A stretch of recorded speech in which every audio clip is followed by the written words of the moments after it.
Disaster Management in China, A Brief History and Comprehensive Study by Daniel Wikholm. History of Disaster Management in China. Disaster management in China is a relatively new thing. Older Chinese dynasties did not have any sort of disaster management system, and just things happened as they happened. The first thing to come along was the Ministry of Internal Affairs, responsible for disaster management efforts for the most part. The system had no specific plans or duties or protocol, and it was basically just an outline of a disaster management system.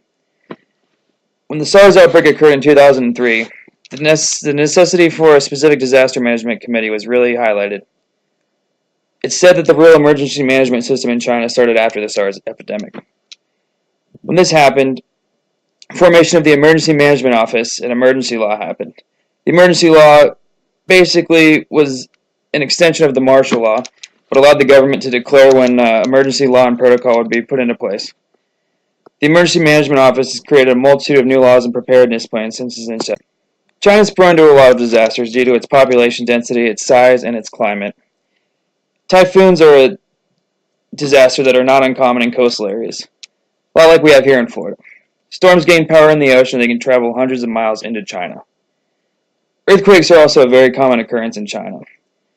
The most important one was the Sichuan earthquake in 2008. It caused a ton of damage and casualties, and it led to a lot of civic engagement, which showed that the disaster management system in China was lacking and needed improvement.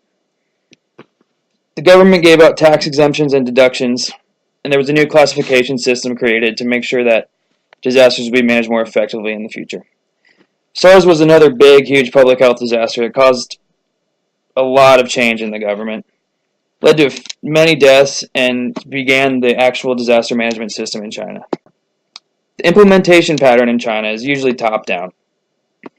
The government is responsible for the development and implementation of emergency plans, provides funding for disaster relief, initiates emergency law, and determines severity of disaster and designates responsibility to a corresponding office.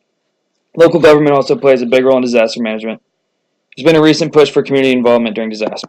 Some of the participants in China's disaster management system is governmental offices and committees, mostly the Ministry of Internal Affairs and the National Committee for Disaster Reduction. Government-organized non-governmental organizations are also a big thing. These are government-sanctioned and reviewed organizations who usually have had a monopoly on donations and help for disaster relief efforts.